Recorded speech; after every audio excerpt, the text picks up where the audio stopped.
All right, so what I'm going to be working on is I'm going to be working on double play feeds, shortstop to second base, and then second base to shortstop. I think it's important for all guys, you know, but specifically middle infielders to be able to make those underhand feeds. But, you know, the first baseman should be able to make the underhand feeds.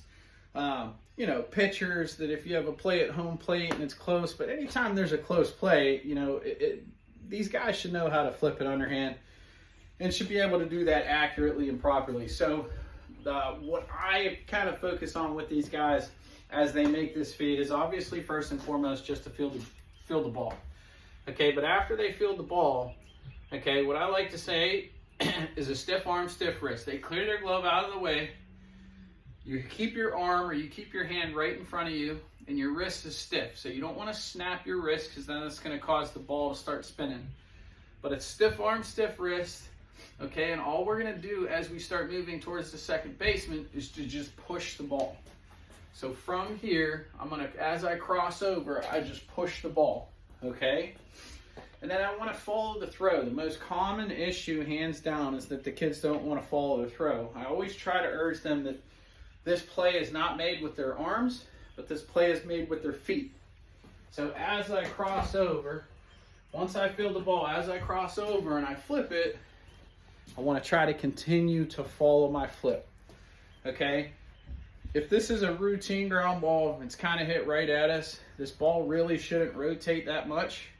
I don't want to flick that wrist because I don't want that ball to spin.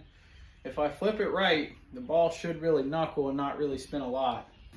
The other common issue I see here is after they field the ball out in front, they want to pull the ball out here. And this ends up just being a real inaccurate throw, and a lot of the times ends up just being way too hard, where, you know, typically you're only 10, 15, 20 feet away. It doesn't have to be real hard outside here. So I just say ball stays in front and just push that ball forward. So that's from a shortstop perspective. Second base perspective is just going to be the opposite, okay? Where I get from this position, okay, I don't want to pull the ball to the outside. I still want to keep the ball in front of me. So whether it's shortstop or second base, I clear my glove out of the way, stiff arm, stiff wrist, and I flip it from the inside, not the outside. And then as I cross over and as I flip it, I follow my flip. Same idea from the same idea as the shortstop, is I don't want that ball to rotate, so I don't want to snap my wrist. Okay, and more importantly, I don't like seeing the kids pull the ball to the outside, because a lot of the times that ends up being pretty inaccurate and they end up forcing that throw. Ends up just being way too hard to handle, way too hard to catch.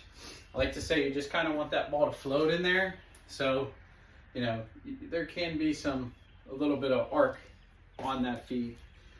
So that's a second base flip to the shortstop flip to the second baseman, those kind of double play feeds. Obviously there's other scenarios where they can happen. You know, somebody hits a weak ground ball to the pitcher, he's running home, he has to flip it.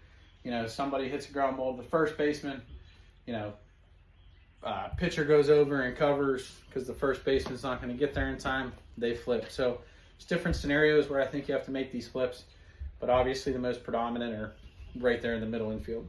So that's kind of what I'm going to be working on.